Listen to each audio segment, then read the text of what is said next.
Hi hello నమస్తే. ఒక police officer DSP గారిని ట్రాన్స్ఫర్ చేశారట భీమవరంలో. అది కాంట్రవర్సీ అవుతుంది. Deputy chief minister Pawan Kalyan గారి ట్రాన్స్ఫర్ చేయించారు అనేటువంటి పుకారు, అంటే అపవాదు. మరి అది నిజమా లేదు మనకు తెలియదు. ఆయన రొటీన్లో ట్రాన్స్ఫర్ అయ్యాడా, లేకపోతే నిజంగా ఆయనతో గొడవ ఉంది కాబట్టి ట్రాన్స్ఫర్ అయ్యారని మనకైతే తెలియదు కరెక్ట్గా. బట్ ఒకరినైతే ట్రాన్స్ఫర్ చేశారు, ఒకటైతే మనకి అర్థమవుతుంది. ఓకే, రాజకీయ నాయకులు బ్యూరోక్రాట్స్ మీద ఫస్ట్ ఆఫ్ ఆల్ ప్రెజర్ పెట్టడం అనేది చాలా కామన్ ఇష్యూ. వీళ్ళు ఎలాంటి వాళ్ళంటే, రాజకీయ నాయకులు ఒక పార్టీలో ఉన్నప్పుడు, ఇదిగో మీ పోలీస్ ఆఫీసరు మీరు అధికారులకు లొంగి చేస్తున్నారు అని అంటారు. ఫస్ట్ వీళ్ళు ప్రతిపక్షంలో ఉన్నప్పుడు అనేదాన్ని, వీళ్ళు అధికారంలోకి రాగానే వాళ్ళు అదే పని చేస్తారు. ప్రతిపక్షంలో ఉన్నప్పుడు గొడవ చేస్తారు, పోలీసులు వాడుతున్నారు, మా కార్యకర్తలను కొడుతున్నారు, అక్రమ కేసులు పెడుతున్నారు, మీ వాళ్ళని వదిలిపెడుతున్నారు, పక్షపాతం చూపిస్తున్నారు పోలీసులు, కేసుల దగ్గర ఇవన్నీ మాట్లాడతారు. అధికారంలోకి రాగానే వాళ్ళు అదే పని చేస్తారు. అది మనం దీన్ని ఈ డూప్లికేసీ, ఈ డ్యూయల్ రాజకీయం మరి ఎంతకాలం మనం భరించాలో మనకైతే తెలియదు. ఫస్ట్ ఆఫ్ ఆల్ చట్టం అనేది తన పని తను చేసుకుంటూ పోయిద్దని ఊరికి రాజకీయ నాయకులు ఉంటారు. చట్టం తన పని తను చేసుకుంటూ పోయిద్ది అనేది అని చెప్పేదాన్ని పబ్లిక్ మీడియా ముందు. చట్టం పని వీళ్ళు చేస్తారు లోపల, అంటే అంతర్గతంగా. చట్టం పని వాళ్ళే చేయాలి కదా, వీళ్ళే చేస్తారు అంతర్గతంగా. ఓకే, ఇప్పుడు ఎగ్జాంపుల్ పవన్ కళ్యాణ్ గారే డీజీపీకి లెటర్ రాశారట, డిఎస్పీని ట్రాన్స్ఫర్ చేయమని, యాక్షన్ తీసుకోమని. పవన్ కళ్యాణ్ గారు డైరెక్ట్గా డీజీపీకి లెటర్ రాయటం ఏంది? పవన్ కళ్యాణ్ గారు హోమ్ మినిస్టర్కి రాయాలి, హోమ్ మినిస్టర్ డీజీపీకి రాయాలి. There is a process, right? డీజీపీకి పై అధికారి హోమ్ మినిస్టర్ కదా, డిప్యూటీ చీఫ్ మినిస్టర్ కాదు కదా. ఓకే, సరే ఆయన లెటర్ సరే రికమెండ్ చేయటంలో తప్పు లేదు, ఆర్డర్ ఇవ్వటం వేరు, రికమెండ్ చేయటం వేరు. ఆయన ఆర్డర్ ఇచ్చాడు అనేటువంటి ఒక పుకారు ఉంది. ఓకే, వీళ్ళు ఏంటంటే బ్యూరోక్రాట్స్ని కూడా రాజకీయాల్లోకి లాగేస్తారు. బ్యూరోక్రాట్స్ని కూడా రాజకీయాల్లోకి లాగేసేదను వాళ్ళకి ఏం చేయాలి తెలియక, తర్వాత మళ్ళీ ఇదిగో ఆ బ్యూరోక్రాట్ ఆ రాజకీయాలు చెప్పించేస్తున్నాడు, ఈ రాజకీయాలు చెప్పించేస్తున్నాడు అంటే, ఇప్పుడు మీరు చేపిస్తుంది అది. మీరు చేపిస్తే వాళ్ళు వచ్చి చేపిస్తారు, అంతే కదా. సో అల్టిమేట్గా ఇదేం జరిగిద్ది? న్యాయం జరగాల్సిన చోట కరప్షన్ జరిగిద్ది, అన్యాయం జరిగిద్ది.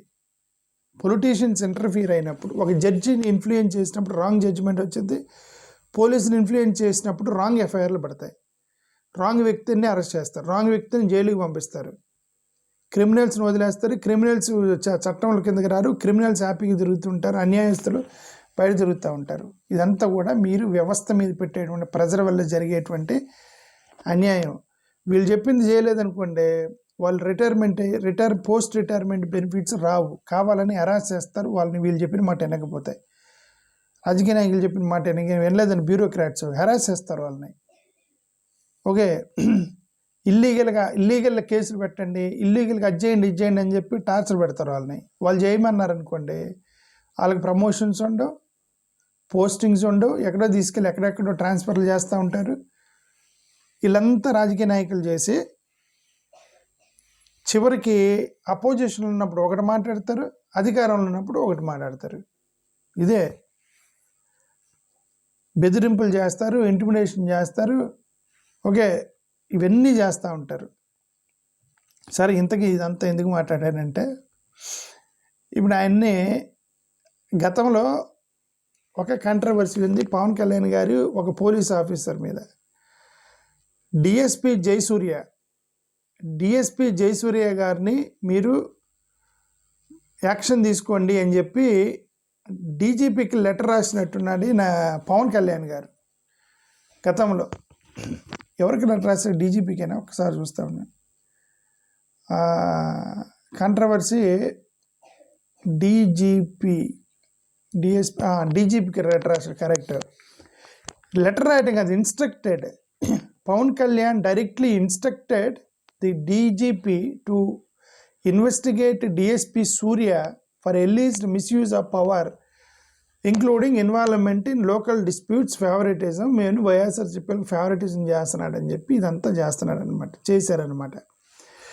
యాక్చువల్గా డీజీపీకి డైరెక్ట్గా మరి డిప్యూటీ సీఎం ఇన్స్ట్రక్షన్ ఇవ్వచ్చో లేదో తెలీదు. దాని ప్రోటోకాల్ హోమ్ మినిస్టర్ నుంచి రావాలి డీజీపీకి. ఓకే, మరి ఇట్లా చేయొచ్చో లేదనేది నాకు I have to cross check because is deputy CM కాబట్టి.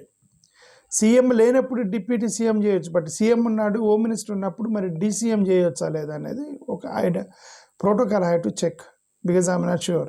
బట్ ఎనివే ఆయన అయితే డీజీపీకి ఉత్తరం రాశాడు, డిఎస్పీ మీద యాక్షన్ తీసుకోండి. ఎందుకంటే లోకల్ వాళ్ళకి ఏమంటారు గంజాయి బ్యాచ్ వాళ్ళకి సహాయం చేస్తున్నాడు, వైసీపీ వాళ్ళకి సహాయం చేస్తున్నాడు, మేము చెప్పిన మాట వింటలేదు, లోకల్ గ్యాంగ్స్టర్స్తో కొల్యూడ్ అయ్యాడు. ఇవన్నీ కూడా ఆరోపణలు చేశాడు అతని మీద గతంలో.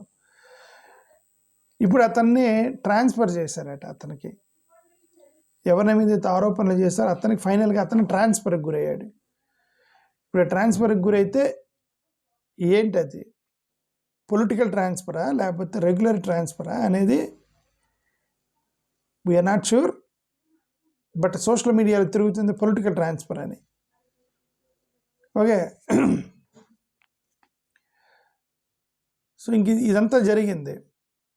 ఫస్ట్ ఆఫ్ ఆల్ బ్యూరోక్రాట్స్ని బైపాస్ చేయటం, ఓవర్ రీచ్ చేయటం, ప్రోటోకాల్స్ని అధిగమించడం కరెక్ట్ కాదు. ఫస్ట్ ఆఫ్ ఆల్ బ్యూరోక్రాట్స్ ప్రతి వాళ్ళకి వాళ్ళ యొక్క హైరార్కీ అనేది ఉండేది. ఒక ఎస్ఐ పైన ఉన్న సిఐ గారి పైన ఉన్నటువంటి ఏఎస్పీ, ఆ తర్వాత డిఎస్పీలు, వీళ్ళందరూ కొద్దిగా హైరార్కీ ఉంది. నాకు కరెక్ట్గా తెలియదు hierarchy, but there is a hierarchy. Okay, అక్కడ నుంచి hierarchy will reach to home minister. Pawan Kalyan గారికి ఏమైనా ఉంటే హోమ్ మినిస్టర్కి చెప్పాలి. డైరెక్ట్గా ఓవర్ రీచ్ అయ్యారు. హోమ్ మినిస్టర్ కూడా వాళ్ళు చేసేటువంటి ఇన్వెస్టిగేషన్స్లో మనం చేయబెట్టకూడదు. బట్ పొలిటికల్గా బైపాస్ చేసేదని ఓవర్ రీచ్ అయ్యారనేది ఇప్పుడు వచ్చినటువంటి ఆరోపణ. ఇదంతా ఏంటంటే పబ్లిక్గా వచ్చి మాట్లాడాడు వాళ్ళ యొక్క. ఇప్పుడు మరి హోమ్ మినిస్టర్ ప్రెజర్కు లొంగి అతను ట్రాన్స్ఫర్ చేశారేమో మనకే తెలియదు. ఎందుకు గతంలో అతను బెదిరించాడు, హోమ్ మినిస్టర్ సరిగ్గా పనిచేయట్లేదు, నేను హోమ్ మినిస్టర్ నేనైతే ఒక్కొక్కరు అంతా తెలుస్తాను అది ఇది అని చెప్పేసి నాకు హోమ్ మినిస్టర్ పోస్ట్ కావాలన్నట్టుగా ఇండైరెక్ట్గా పోస్టింగ్లు చేశాను ఆయన గతంలో. పవన్ కళ్యాణ్ గారు ఇండైరెక్ట్గా హోమ్ మినిస్టర్ కావాలి అది ఇది అంటే ఏమైంది, ఎలియన్స్ ఇన్స్టేబిలిటీ అయ్యింది. మీరందరూ కలిసి ఉన్నట్టు పార్టీలన్నీ కలిసి ఉన్నప్పుడు ఒకరి మీద ఎలియన్స్ పార్ట్నర్స్ మీద ఆరోపణలు చేస్తే ఇన్స్టేబిలిటీకి గురయ్యిద్ది ఎలియన్స్ అనేది చేశాడు. ఇప్పుడు బీజేపీ వాళ్ళు తగులుతున్నారు టీడీపీని, ఎలియన్స్ని ఇన్స్టేబుల్ చేయడానికి. వాళ్ళేమో టీడీపీ వాళ్ళేమో వాళ్ళకి అర్థమైంది బీజేపీతో ఉంటే గెలుస్తాం లేకపోతే ఓడిపోతాం వాళ్ళకి అర్థమైనట్టు ఉంది. వాళ్ళేమో బీజేపీ నిధులు రావట్లేదు, ఈ టీడీపీ వాళ్ళేమో విమర్శిస్తున్నారు, పొమ్మని లేక పగబెడుతున్నారు టీడీపీకి. జనసేన బీజేపీ కలిసి పొమ్మని లేక టీడీపీకి పగబెడుతున్నారు. వీళ్ళేం ధైర్యం చేసి బయటికి రాలేరు టీడీపీ వాళ్ళు, ఎందుకంటే వాళ్ళు ఓట్ బ్యాంక్ మొత్తం వాళ్ళు లాగేస్తారేమోనని భయం వాళ్ళకి. వైసీపీకి అడ్వాంటేజ్ వచ్చిందని భయం చంద్రబాబు నాయుడు గారికి. సో అది ఆయన చేయట్లేదు. ఈయనేమో పబ్లిక్ స్టేట్మెంట్లు చేస్తున్నాడు టీడీపీ మీద, గతంలో చేశాడు, ఇప్పుడు చేయట్లేదు. ఓకే, సో ఇది జరిగింది. ఏదేమైనా ఇట్లాగా బ్యూరోక్రాట్స్ మీద పనిష్మెంట్ తోటి మీరు చెప్పింది చేయలేదని ట్రాన్స్ఫర్లు చేస్తే ఇదే పని రేపొద్దున మళ్ళీ వేరే గవర్నమెంట్ వచ్చినప్పుడు అదే పని చేసినప్పుడు మీకు ప్రశ్నించేటువంటి హక్కు మీకు ఉండదు. మీరు గతంలో ప్రశ్నించారు వైసీపీని, మీరు పోలీసులు వాడుతున్నారని, మీకు ఓటేసారు, ఇప్పుడు మీరు అదే చేస్తున్నారు. మీకు హక్కే ఉండేది దాంట్లో. ఓకే, సరే, ఎనివే మ్యాటర్ ఇది. థ్యాంక్ యూ, నమస్కారం.